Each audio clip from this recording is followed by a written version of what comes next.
Good morning, everyone. Welcome to Catalyst Energies. My name is Dee. Thank you for joining me. I am so grateful that you're here already in the chat, checking in with people this morning. So, good morning. Happy Monday. We're post-eclipse, right? The Pluto party is underway, and even though I'm already over it, it just keeps going. So, how is everyone doing? It is the Starseed Ministry. May 2nd, 2022. I can't even wrap my head around fully the fact that it's May right now. So we just came off of a pretty intense weekend, actually. We had the eclipse, we had Pluto station retrograde, Mercury is in Gemini, the moon. How did everyone feel when the moon crossed over Algol? Oh my gosh. We'll talk about that a little bit with the moon in Taurus in conjunction with the Pleiades over the weekend. She's now in Gemini, and Mercury has moved into Gemini. Geez, Venus is moving into Aries today. There's a lot going on, and it does seem like the peace of mind that we've had the opportunity, even just in the last couple of weeks, to attempt to develop and to integrate into our own feeling is going to be tested in some way. So checking in with the chat, I will say for sure that sleep has been pretty rough. Pretty rough indeed. So people, just another Magic Monday. That's right, Emily. It is just another Magic Monday. You were partying hard. Haven't been sleeping, but there's free up more time for journaling and meditation. See my positive spin? Yeah, I'm impressed too. I'm impressed, Aquarius rising. See, that's the thing. It's like it's always for everything can be offered or seen in that perspective of what is, how is this useful for the whole? How can this be spun in a positive way? I think that that's probably going to be a really good friend to us in the coming week. It's been pretty rough. We'll go over some space weather from the weekend leading up to today. Of course, we're going to talk about astrology because this seems to be at least the coordinates for all of this experience. And I have a reading to share with today's transmission. So a little bit of housekeeping to get out of the way just until we get into all of the good aspects, the meaty aspects, I guess, of this transmission. I just want to share real quick the reading sales that I have going on, guys, for the eclipse season. Cultivation,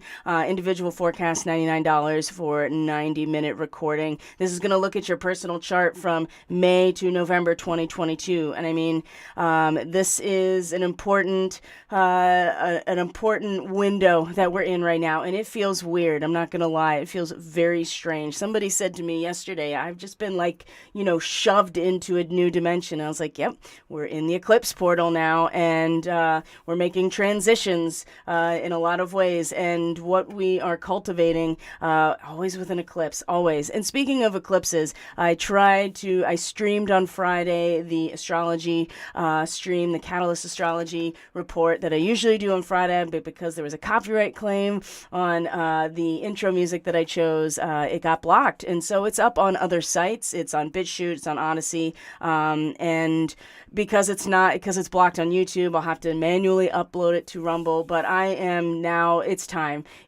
to make the transition away from YouTube as a streaming platform. So if you want to hear the cultivation, the eclipse reading in particular, or the forecast rather, you can just go and check out any of those other platforms. So the cultivation reading, I'm going to leave this reading sale open for a while. So if you're thinking about it, you're not sure yet, it's going to stay open for the whole month of May. So booking at any point to look at the next 6 months is going to be open. And then the other thing I wanted to offer is the lunar transit forecast. I'm offering a sale on those. So that just looks at the lunar transit in a much more concentrated form, gives options in terms of what your budget may fit into. You can book both of these at catalystenergies.net in the description box below.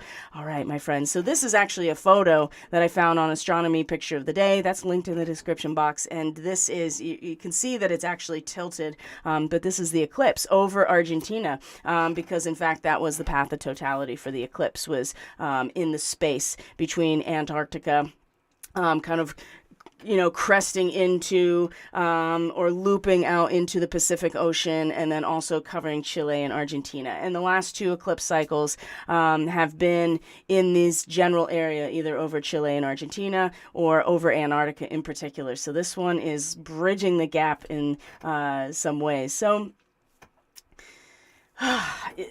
there's been a lot. There's been a lot that's happened. I'm not even sure where to start, and so I'm just gonna kind of see what comes forward in terms of sharing this last couple of days. We're in this eclipse portal right now. I feel like I covered a lot of the content that is relevant for the up and coming weeks. So what's big on the agenda for this week? And where are people at? Like, how are people feeling? I think that's important that we check in with each other, or at least have an opportunity to check in with ourselves. What it feels to me. So sleep has been very disrupted. We'll look at the space weather, right? There's been a lot of really large flares coming off the sun. They're just not shooting anything at us necessarily. And the Schumann has been pretty consistent in its amplification. At least once a day, there is a loud boom or a loud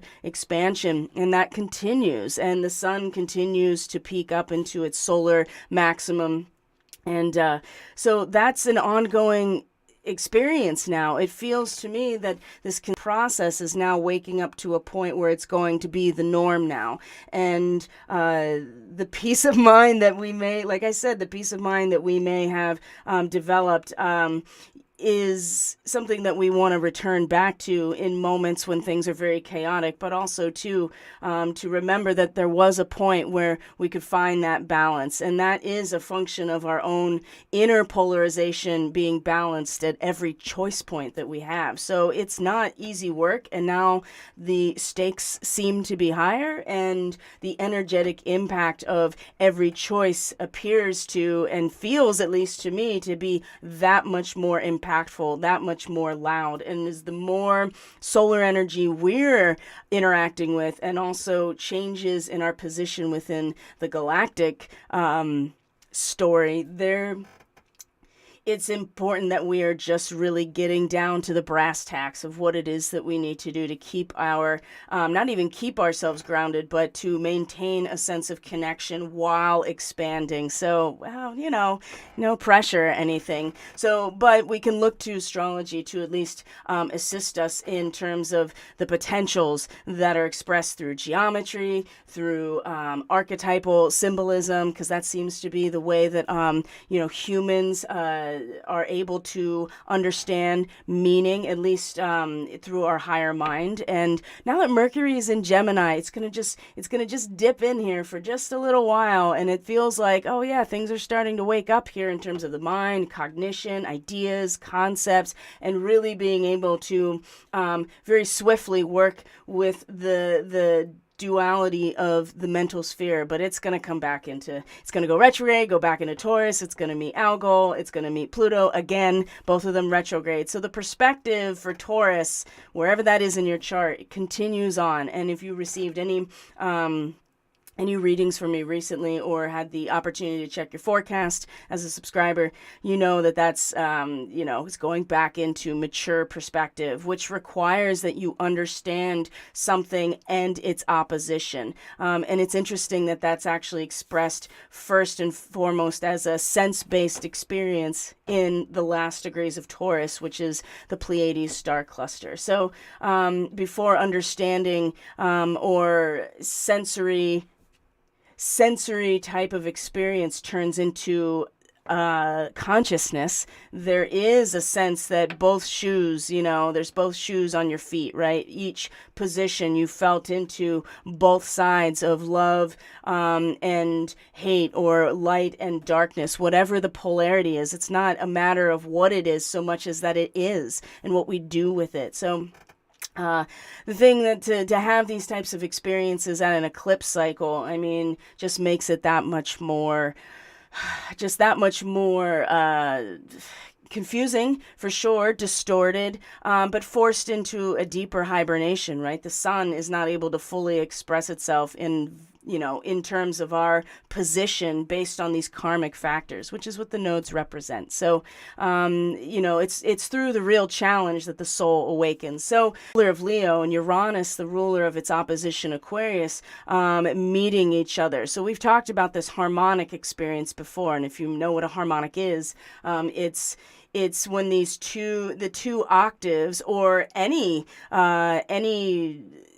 position on the scale, if it's played very bright, very rapid, perhaps, shock and awe and unexpected things are Uranus as the trickster. And with the sun, it is our own expression, our own sense of individual sovereignty and our voice. And so our voice really tapping into the collective sound at that moment at Beltane. Right? Astrological Beltane is not May 1st. That is the calendar year of May Day in Beltane, which, sure, that's great. Astrological Beltane is the sun at 15 degrees, which is pretty much the degree that the sun and Uranus are in a conjunction on the 5th of May. So what does Beltane represent? And, I don't have a very deeply committed practice into, British and Celtic paganism. But the idea here is that this is a time of year where, if you think about truly from the perspective of an annual growing cycle, for instance, in the Northern Hemisphere, especially right now, Beltane at 15 degrees Taurus is the moment where the seed breaks open and the germ starts to, come out of the seed and has to go through the journey of reaching up to the sun by popping out of the soil. So there's still darkness. There's still a sense of struggle. There's still not knowing what it is you're actually doing, because it's all instinct at this point for the germ to push out, or for the animal, to bust out of the egg, for instance. And so Beltane is, in terms of ritual and occult practices, there are sacrifices that are made at Beltane, because the idea is to reinforce the natural process of the seed opening and the shell of the seed being the sacrifice, which is the ego consciousness from an archetypal and symbolic perspective of Aries. Okay, Venus is coming into Aries today. So who rules Taurus, right? The medium of our growth. And so the sensitivity and a sense of value and just this sense of really strong connection to each other and to the world around us is going to be very identified with the seed point, the potency and desire to be. So we'll talk about that more as we go through the astrology. But Beltane is the seed opening, and in a way that is a sacrifice of one's subjective experience by not so much giving yourself over, but realizing that what comes out as a result of polarization and the ego interacting with the world around it is the expression and the first sprout of consciousness, which is Gemini. So we're already kind of feeling it with Mercury here in Gemini at the time of the new moon and the eclipse. What is eclipsed is the expression and the identification with the actual process of cultivation, and our feelings are what have provided some type of cover for this. And then we're going to see in the reading how this is impacting our sense of groundedness, where our emotional compulsions may be disturbing the intuitive voice. And that's with these new moons being eclipsed. I feel like that always seems to be the case, that there is some realm of disturbance that doesn't allow for, the intention to be very clear, yet we're being asked to trust what is happening. So just like at Beltane, when the seed cracks open and we all can identify in that moment of like, oh, my ego is dying. What's coming forward is actually the growth of something new, the new germ coming to the surface, but it hasn't reached the surface yet. And so I get a sense that there is such a deep kind of need to go in very strongly, to the point where I feel like, we're all going to have to kind of turn away in some ways, not from our own expression, but from the, like, what are we truly cultivating? So I covered a lot of that stuff in the actual forecasts themselves, but with Beltane being on the 5th of May, and astrological Beltane representing this transition point, and having the Sun and Uranus be in conjunction, I mean, there's truly going to be a breaking open of this social seed and ourselves in this moment that is going to test us. But it does feel like the character will come from this experience, but it's not going to be easy. And we've known this. I mean, this is not new information to many. Anybody who's watching my channel knows that this has been part of the general, radar here for a minute, just because of the astrology. The potential for these types of events is very strong. So, but I also not being truly what they seem at the moment, or requiring a much deeper embeddedness is part of the eclipse, and a sense of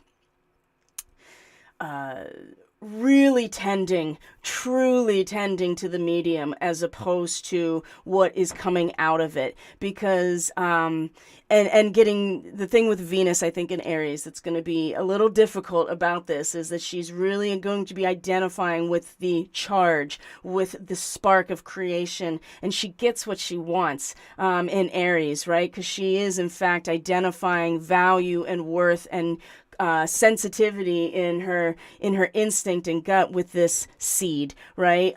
She wants the seed, and I know it's very hot and passionate with Venus in Aries. And so something to consider is we're going to have a Mercury retrograde. We have all of this strong Pleiadian energy that's still very active, and that is one thing about the Pleiadians and the Pleiadian starseeds, is that physical affection is a really strong, and is also a way of showing real affection with each other, is through physicality. And so with Venus and Aries, you're going to see some more of that energy coming through, and being able to channel it appropriately and productively is going to be very useful in this process, but also knowing that way. So I'm going to check in with the chat real quick and see what people have to say at the moment. So Barb says, I feel like I'm vacillating back and forth between the inspiration of Piscean energies and the Uranian jackhammer, tired and a little worn down. I'm totally with you on that, but getting glimpses of overcoming and new cycles beginning on a fresh new track.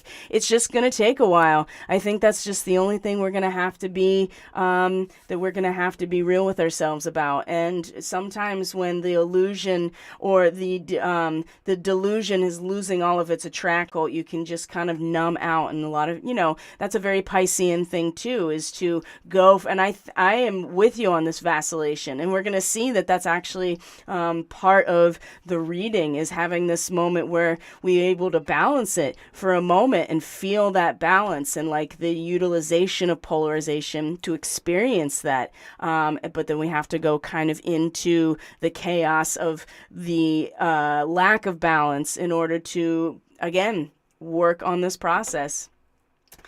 It just seems like the stakes and feels like it's really very high. And I think a lot of that is because of these cycles that are unfolding and what's going on with the sun. So that's a great segue. Let's talk about that and look at the space weather just real quick, just to kind of give ourselves an idea of what's going on here. So studio mode. All right. First, we're going to look in resume, make some changes here and adjust things.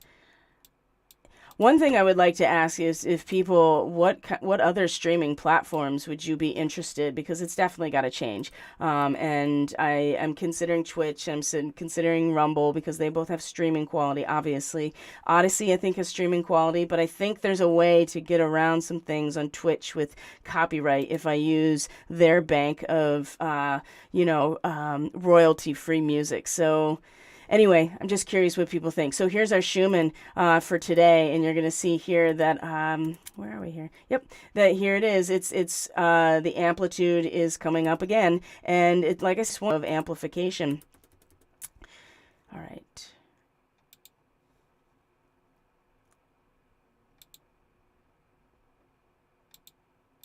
Yep.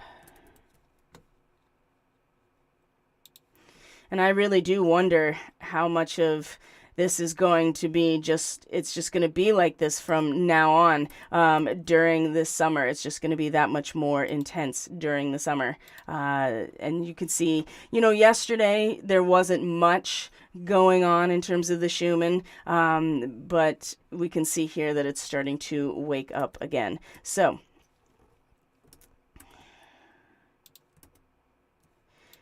and here's just the space weather measurements, right?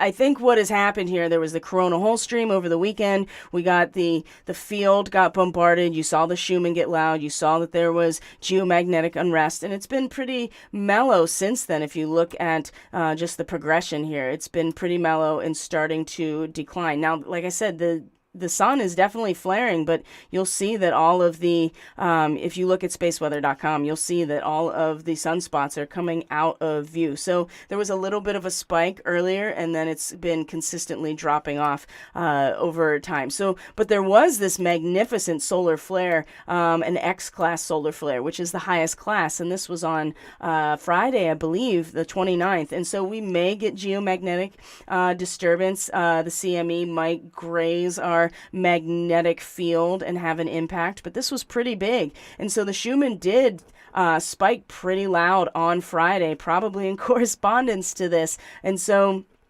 we'll probably still get geomagnetic unrest, but I have a feeling that it's per second is more, and that is more energy.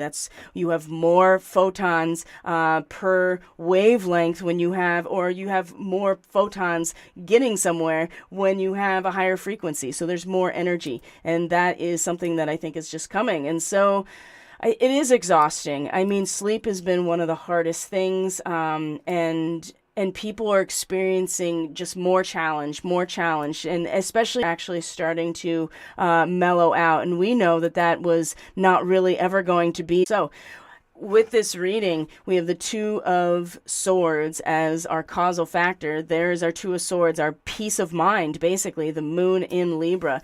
And the heart of the matter is some pretty deep and unsettled feels. I mean, that's just all there is to it. Really out of balance in terms of our own self-care and feeling loved and nurtured, love and nurturing ourselves. Maybe there is, we are feeling fractured emotionally with the Queen of Roses as our root system here. And reflection, number 19, with the full moon reflected on the lake. When it's reversed, this is not where it's definitely the emotional waters, just, the Eight of Cups in the center is like, it's all just draining out of us. So there's your Saturn in Pisces, which is not far away from now, right? That's going to be a difficult time, I suspect. Saturn in Pisces, the first decan of Pisces is the Eight of Cups, indolence. So we do have some significant fire coming our way, and us identifying, right, our own storm. And I think that this is the sun and Uranus on its way on Beltane, and a sense of like, okay, I know what this is for now, and really charging forward and knowing that the whole point is to reach up in consciousness, whatever it is, whatever the challenge. So I think it's just, again, it comes back to where is our balance point, and what is maybe holding us back. And I would just say, again, it has a lot to do with self-care, inner love, nurturing, feeling emotionally, just feeling into our feels and not letting it necessarily completely numb us out, but to realize that all there is to go from here is up, right? Transformation. And not to say it won't get more challenging. These are kind of general ideas here for all of us, but definitely the starseeds. I think that there tends to be these waves of, okay, I'm done here. I'm done. Like, why am I doing this? And we can only move or be in resonance with what is socially, which is Saturn in Aquarius. And that's been pretty difficult. The benefit of that, though, is that it's activating the Orion starseed nature. So finding a sense of not necessarily cold and emotionally void, although it can seem that way, but just tuned into what you are doing, to the realm of the collective consciousness and how to transform transmute your sense of authority and confidence in relation to what is, right? I mean, Jupiter in Pisces and Neptune in Pisces, but Jupiter's about to move into Aries as well. So let's look at this reading here and see what comes through at this part of the transmission. So the Two of Swords, peace. This is our causal factor. I feel like this had a lot to do with our full moon in Libra, right? That Arcturian full moon. Now that was the last 10 degrees or the third decan of Libra, but still I feel like it stands as a general peace of mind. So when you have this card in general, you definitely acknowledge this beginning of analysis. This is about as good as it gets for the sword suit, other than maybe the Four of Swords, and that's not even that great. It's like a respite that's almost forced onto you. And the Six of Swords, right? Science. But other than that, this is the beginning of analysis, and it's the best chance that the mind has to indicate what its powers truly are. So there's also this Mercury coming into Gemini without the shadow being shown yet, right? Just the pure essence of analysis. So this has been a gift in some ways, and an opportunity really to get ourselves kind of like internally right with what this arrangement of differences is going to look like for us. But it does indicate a peace of mind that has been a causal factor. And I want you to remember causal factor because the Prince of Wands is the heir of the fire. And even though the emotional axis here for us of our power is pretty out of whack in the moment, generally, there's lots of ways that we can make the best use of it. Just like Emily said earlier in the chat, that putting the spin on it, like there's not, I'm not sleeping, but there's more time for these other types of pursuits that are going to also assist in emotional connection and getting clear with yourself through journaling, through meditation, through just writing, whatever your process is. So there's lots around here to help with that process, because yes, there's a sense of just kind of like, oh, this is what it is. The Eight of Cups is just like everything's drained out of you, but there's a sense of like really getting inspired again, because we've already been in a sense of like, okay, this is what it feels like to have peace of mind. Like I've made my peace, and it's, you start the suit of swords this way of just like, I know where things cross over in the center of who I am, and then you actually go through the experience of transfiguration. So now that's the peace of mind. The heart of the matter, again, the Eight of Cups or indolence. I mean, this speaks for itself, truly. Most of these cups are empty, and if they're not, they're barely, flowing, and there's a lot of gray, kind of storm-like energy in the background here. The cups are still standing, and there's still some water, like not all is lost, especially when it's upright.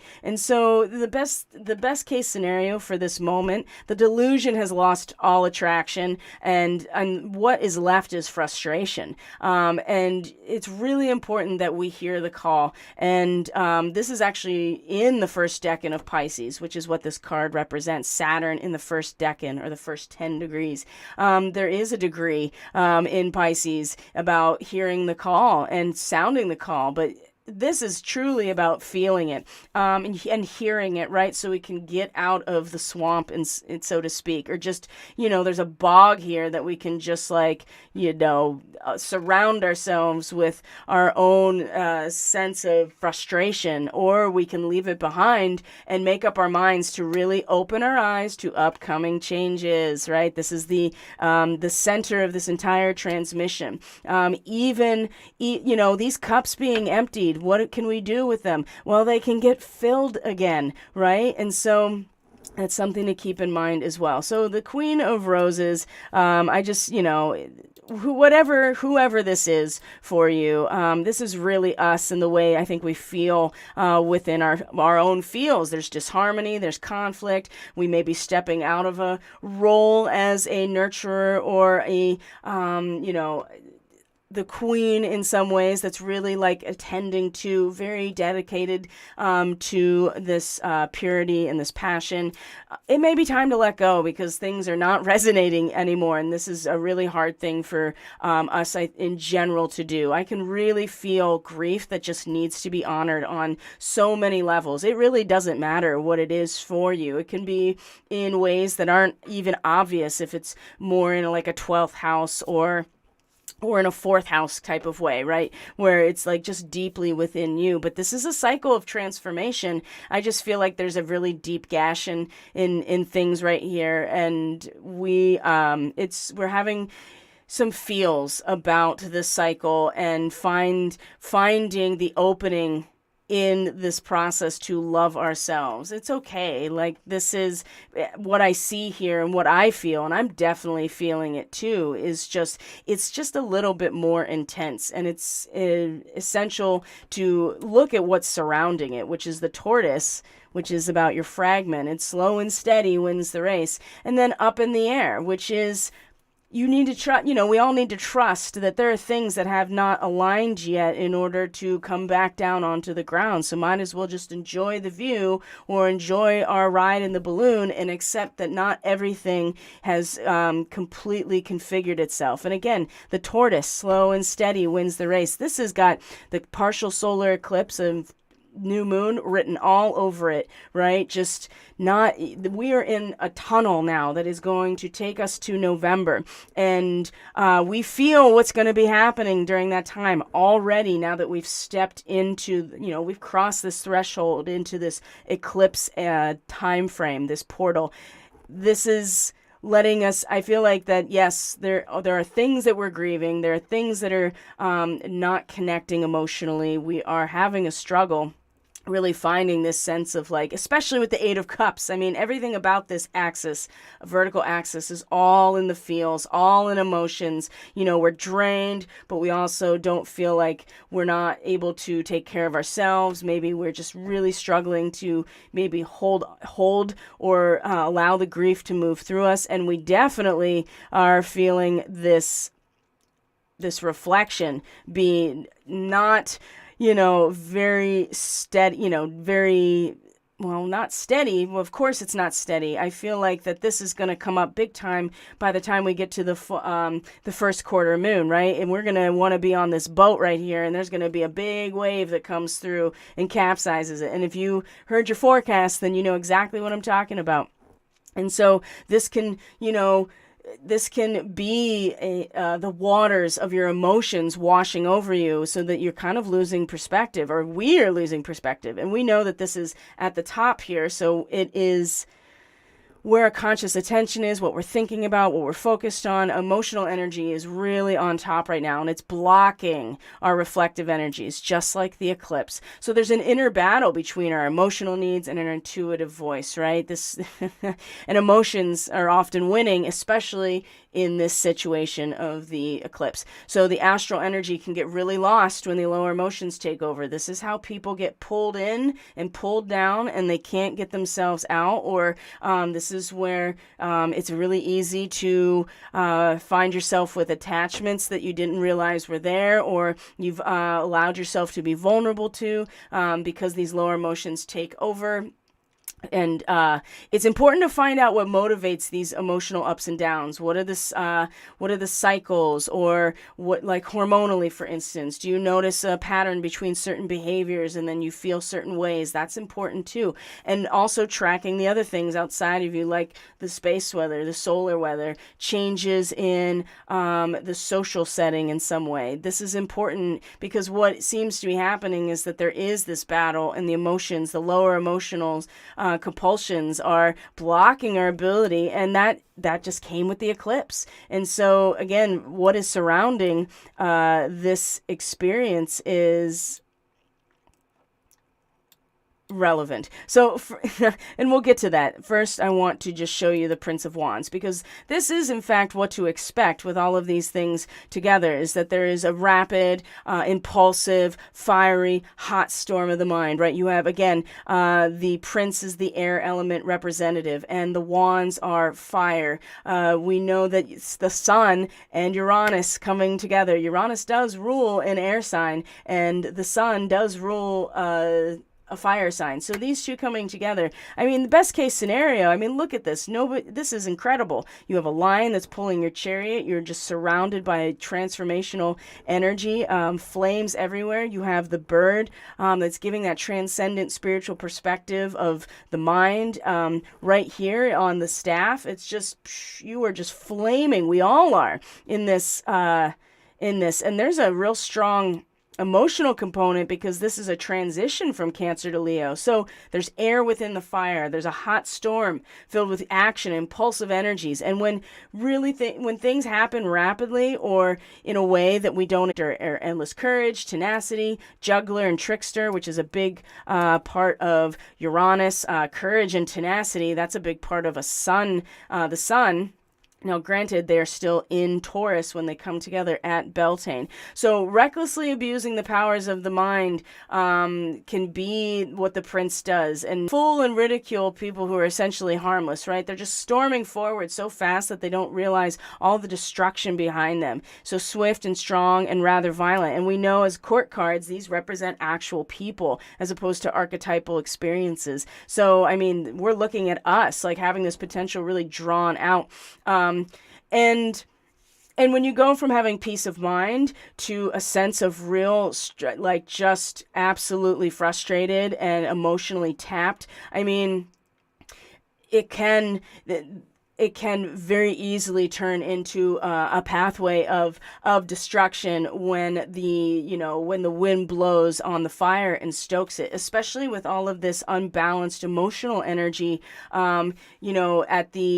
at the poles of who we are energetically. So I want that, we all want this, I think, to be utilized for our highest purpose here. But we have to be realistic about where people are emotionally, where we are emotionally, so that we can actually do that, because we have every capacity to do that. We just don't want to destroy everything in the process. I mean, maybe we do. I don't know. So the up in the air is what I want to share first. Number 18. This is about trust. Aspects of the situation may seem hidden, right? There's things that we don't know. We know we're in the eclipse cycle. We know that this is going to be drawn out until October, November, in terms of what we're cultivating really represents. And this is giving us permission in some ways to let go of the urgency. So time is required to know more about the matter. And of course, with a new moon eclipse in Taurus, I mean, we have to. If we push too hard to influence the outcome, right, you might push that outcome away. This can be easily expressed through a Scorpio South Node, right? Because you do push, or you do drive, or you do have search out very passionately and with a lot of drive in Scorpio, right, to get to something. And when you want to influence an outcome, that's where you get the energy to do it, is in Scorpio in the 8th house. This is where the occult ritual energy is generated. And so how you use that is, up to you and your own free will. But this does seem to be about where this South Node is, in terms of, we have done this before to push, right? And if we do that, we may push it away instead of allowing for the natural unfolding of this process. So, and people take that as doing nothing, and that's obviously not what this is. So wins the race, just, remember the tortoise and the hare, and I think that is enough to give us some perspective. It's easy to succumb to a false sense of urgency. Ooh, so you see where that Prince of Wands, if he feels like there's an urgency to something, especially Sun and Uranus coming together like this, that's really going to test our character.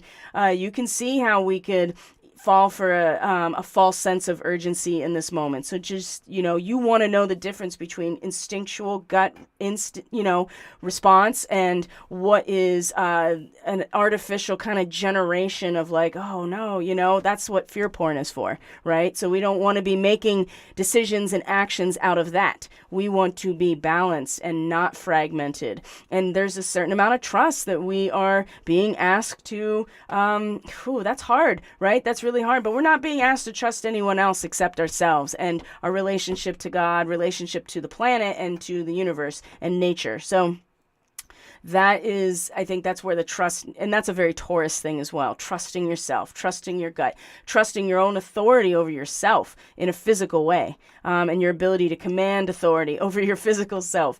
This is in fact the Taurus way, and there is something very valuable about the Pleiadian and the Andromedan nature that is related to this. So now when it comes to reflection, I think it's important to realize that if you're feeling like the emotional aspect is overwhelming you, that it's washing over you, that you really are being triggered more than you are having intuitive knowing and trusting your gut, this is really about the feminine aspect of creating the space. And along with actually the three of forces, that is the bird's nest, I would say definitely it is about creating the space in which to weave your own story, weave your own reality, be the spider and this force of creativity and expansion. It's time to start focusing on new things, right? Spiritual expansion. And it's hard to do that when it seems like the focus is more emotionally overwhelming or a sense of overpowering feelings that are kind of, distorting what is usually a clear intuitive knowing. I think, again, this is about tending to the space, right? If you want to have a still waters in order to have a clear and accurate mirror reflection, then you actually have to create the vessel in which the waters will be still, right? If it's not contained, and this is Cancerian all day long. Okay, this is Cancerian all day long, and guess who's in Cancer now? There's one major, at least that I read, for celestial body, and it's Lilith, the divine feminine. It's in Cancer. So, the pulling in and the drawing in and down, it's getting real strong. And with the eclipses, it's just that much more powerful. And I can't stress enough how important it is that the space in which we receive the revelation is just as important as the revelation. I'm getting like really emotional actually saying it, because I feel a sense of urgency in some ways to get this message across, because it seems to me that it's like we're not quite there. And I think this is what this reading really is about. And if we want to be able to receive the revelation and be reborn into it, right? The Prince of Wands is going to be part of this. Sun and Uranus in conjunction. We have to, the soil has to be just as nurtured as the seed point itself. And I hope this message makes it. It feels really strong. And I'm giving it to myself too, right? I really have to start making more effort into that, and that's already started happening. So Mercury and Pluto retrograde is forcing us in some ways to deal with this as well. So because it's now going back in and actually excavating even deeper our own basements of our soul, right? And so just know that that's part of how that happens, and it's painful. It's painful. It's a struggle. It's dark, right? There's so many battles, but I feel like that Uranus and the Sun is as much of a storm as it's going to be in whatever way. It's going to be really, really part of a leap forward, or a quantum leap forward, something, right? Just some sort of experience that is just like, Oh, okay. This is what's acknowledging and validating where a lot of people are at emotionally right now, and also showing exactly what we can do to be a conscious part of the process in communion with all of the other things that are happening around us and in the cosmos, right? That's not controlled. I mean, in a lot of ways, it can be, but again, this goes back to our gut instinct. So let's move on to some astrology and especially look at what's going on for the week ahead. So you know what's going on for the week ahead if you got your forecast. And let's make sure here that we're right where I want to be. Yes. If you got your forecast, then you know what to expect moving forward. So we'll look at today's astrology, especially because the moon's moving into Gemini. The Venus is going to move into Aries. We talked about that, and Jupiter and Pluto are going to have a relationship. Mars and Uranus are going to have a relationship. Obviously, the Sun and Uranus are going to have a relationship, and as we're going to have a first quarter moon on the 8th, which is Sunday. So there's a lot going on this week. There's a lot, and we're in the eclipse portal. So today, though, this morning, really, let's look at that, because you can see here there's this relationship with Pluto at now retrograde. Jupiter's at the very last degrees of Pisces, meaning, and it's going to be in this, you can see here, it's in sextile to Pluto. This is about the prism. And I do suspect, although I won't say for sure, but I do get the sense that being able to have an understanding of what frequency difference means in relation to the unity of light as a whole is going to be really important. Like being able to not only wrap our mind, but to have a really clear representation to ourselves spiritually of what that means. And there's something about Pluto that's going to actually help this. So before we get into that, though, I just want to show the overall picture here, because the moon is this last night, early this morning, crossing the Pleiades and is in a trine to Pluto, still in a Pleiadian starseed position. And that means also that the moon then was in a sextile to Jupiter over here in these last degrees. So when you think about a prism, and I've talked about this quite a bit, and I'm sure that this is not necessarily new information to anybody, but it works in terms of the way I'm using it is to help explain frequency as more than just a symbolic reference to meaning, but how we interact with frequency through sound, through light, through geometry, through conscious thoughts, right? Through feelings, right? They have a frequency and a wavelength too, because it's the waters of our soul. The waters, as we know it, move in a wave function when water does move. Anyway. So when light shines through a prism, we know this, that it shows the all of the different wavelengths of light within that visual spectrum, and then we get a rainbow. And so each color of the rainbow has its own frequency associated with it, the frequency of light, showing how many wavelengths per second. And so when that frequency of light interacts with certain matter, it will then reflect back a color, and then that's the color that we see. So, but when it goes through the prism, it looks like it's differentiated into distinct separations, which it is to a certain extent, but it's all still light. It's all still part of the same, visible light spectrum, but it goes through this process where the light is split. And so then you see all of the diversity, and it doesn't mean that it's actually different. It just means diversity. And so whatever it is that Jupiter is expanding on and, is representing a really spiritual vision. What is it that represents the full prism that you identify with from a spiritual perspective?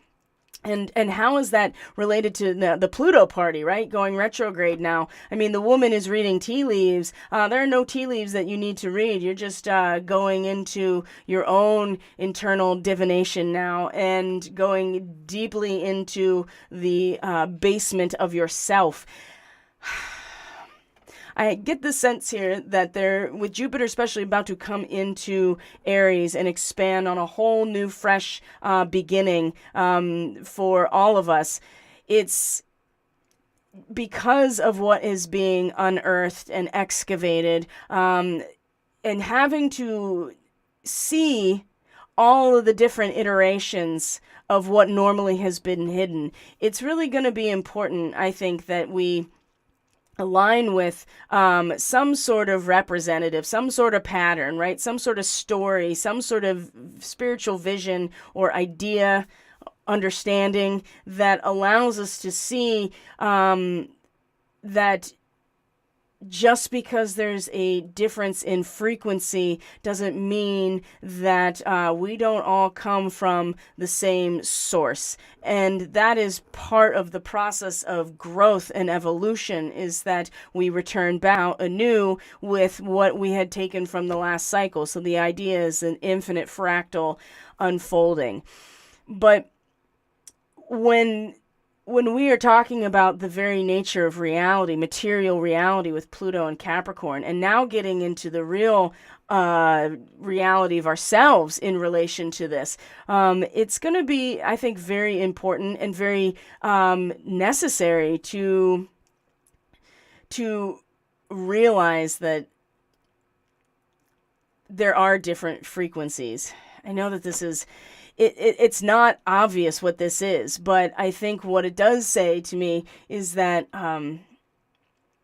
we have the opportunity, if we have the clear analytical understanding perspective here, to see things in their differentiated uniqueness without thinking that they are somehow separate from each other, right? And that can be very, there's power really being released with Pluto and Capricorn right now. So, to recognize that it's, what is being destroyed and what type of fallow period that follows, the emptiness that follows, and a sense of possible frustration or just really, really heavy, dark type of journey into one's own underworld. To realize that when you are identifying with different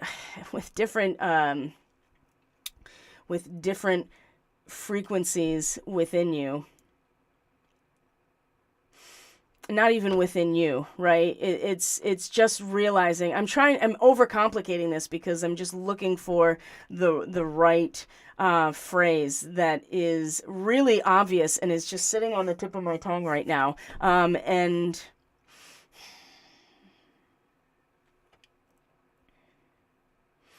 gotta find some optimism around this whole situation. I think that's really all there is to it. I don't know why I'm trying to make it so complicated and deep. It's just like shit's gonna start unraveling within you. And if you can find that place within, like if you can find that pattern of meaning, that spiritual vision with Jupiter and these, and see that it's all coming from the same source, no matter what frequency it is emitting right now, that is going to be a way to harmonize and make the most of this situation, right? And the same relationship is happening with Jupiter, in this perspective, right? Mature understanding, the perspective of something can only be understood when you take its opposite into account. And again, you can find the pattern of meaning within yourself that has to do with, from the one come the many, and vice versa, whatever that symbolic, message of hope or optimism is for you with Jupiter and Pisces, because you're going to take it with you with Jupiter and Aries. We all are, right? Jupiter represents the larger collective belief systems that we are spiritual experiences that are going to be brought into a whole new fresh cycle of leadership and expansion and real meaning. So, it's always expansion and a grand gesture with Jupiter, but And with the moon in a trine to Pluto in its retrograde, again, a mature understanding without going through the experience of knowing what is the opposition. You can't have a mature perspective. You can't understand things. And so when we realize and can connect to something, some sort of spiritual vision that allows us to be like, oh, look at all the beautiful colors of the rainbow of life here. They all come from the same source, but they are, in fact, different vibrations. And people are like that. Experiences are like that. Situations are like that. Literal rainbows are like that with light, right? Visible light. So it's all about mature perspective and this sense of realizing that it's not fracturing, it's just differentiating, and in order to prepare for a new cycle. But it's not very easy with Pluto retrograde, like I said. So and this is all while the moon is in Taurus. So as the moon moves through Gemini today, oh man.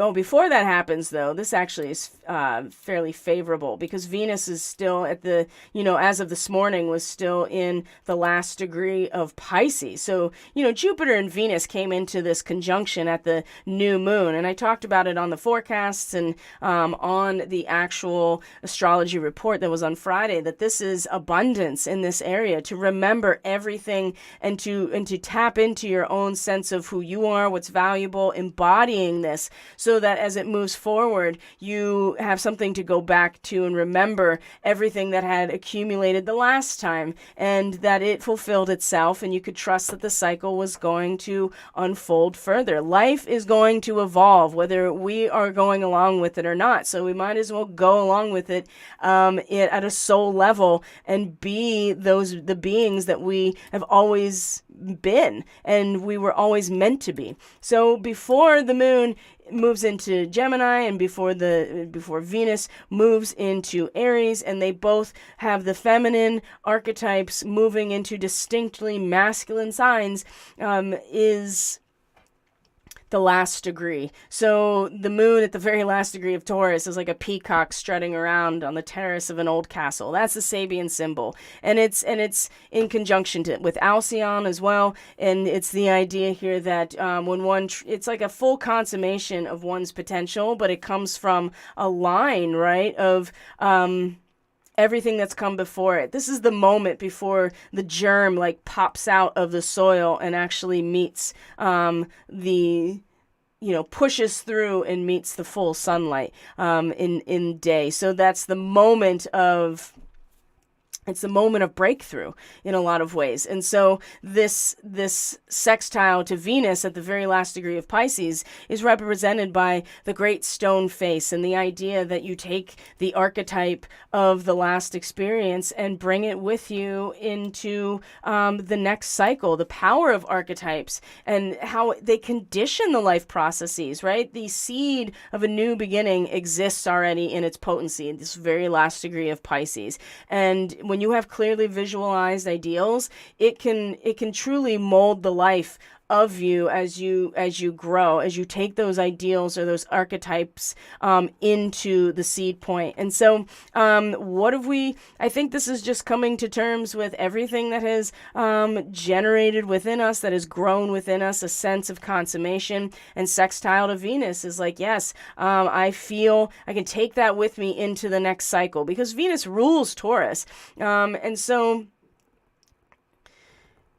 I think there's a sense that we can identify in our relationships and our projects and the things that are really important to us and our senses in the world, right? The way that we gratify our senses, the way that we find security and comfort. I mean, all of the goddess of love should be like the goddess of plenty as the ruler of Taurus, or the goddess of magnetism, because that's really what she seems to represent. And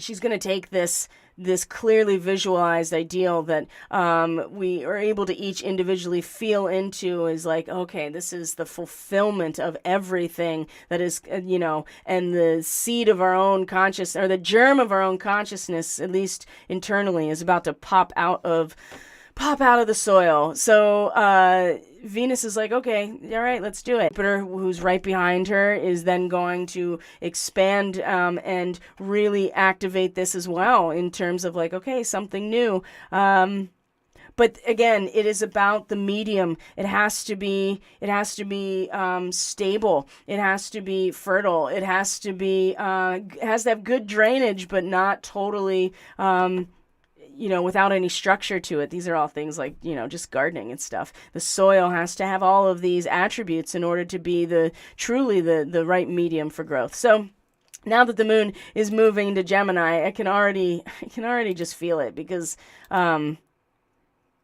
now we're just like, okay, this or that, this or that, this or that, this or that, right? You're just feeling into it, right? Experiencing the dichotomy through this whole process now. And the first thing it does is in conjunction to Mercury. So in some ways, there's this moment of like, oh, okay, this is what it feels like that Two of Swords in some ways. The balance in that moment with the moon and Mercury at 3 degrees Gemini. It is like a formal objective, like, oh, okay, this is what happens when you bring these two opposing ideas together. It actually is able to create something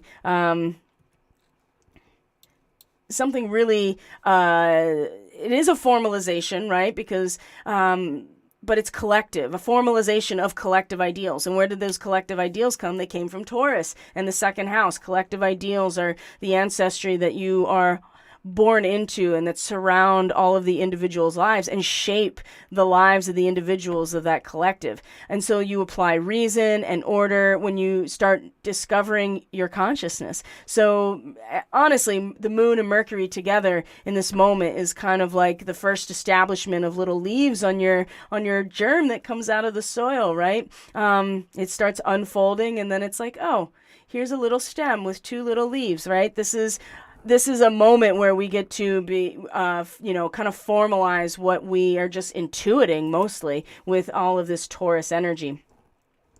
This is just, it's important that we take the time to really acknowledge these moments, because they're so few and far between in terms of like the bigger things that are unfolding through May, that right now as the moon moves through, the subtle changes, the emotional connections, the intuitive hits, whatever in Gemini, I mean, pay attention to them, because I feel like that they're allowing for just an imprint so subtle to be like, hey, remember, this is what it means to have balance in your mind and have peace of mind. It's really, because we're in a crazy time right now. We really are.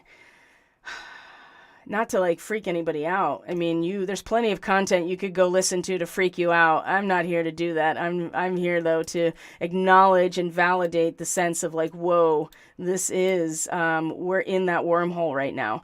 And Venus enters Aries. I mean, this is really what happens by the end of today. And then the moon doesn't really do much. I mean, this is noon, and then the moon just kind of casually moves through Gemini for the rest of the day, making maybe some minor aspects to things, but nothing major. So again, there's the moon meets Mercury, 3 degrees Gemini. It has this kind of like, oh, okay, formal like collection of ideals that I was just being able to tap into intuitively are now becoming, a sense of like, oh, this is what it looks like. This is what it looks like mentally or conceptually, right? This is my perception, and this is what it all looks like when it is logical and reasoned. Okay, it's very reasonable approach. Okay, so again, that moon in Libra in some ways. Here's your reasoned approach emotionally and from Mercury. That's like, yeah, this is always the realm that Mercury is in, the back and forth, right? There's always a reasoned approach with Mercury and Gemini. Just know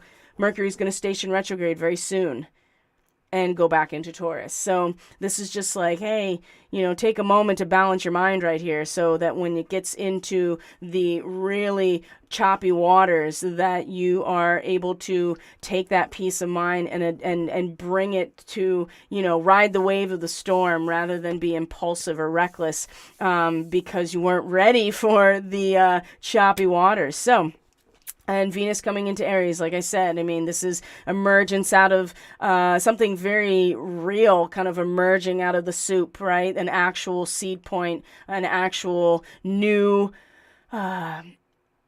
potential coming forward, a new life or life potential or desire to be. That's Venus. And it's very, like I said, it's very passionate with Venus in Aries. So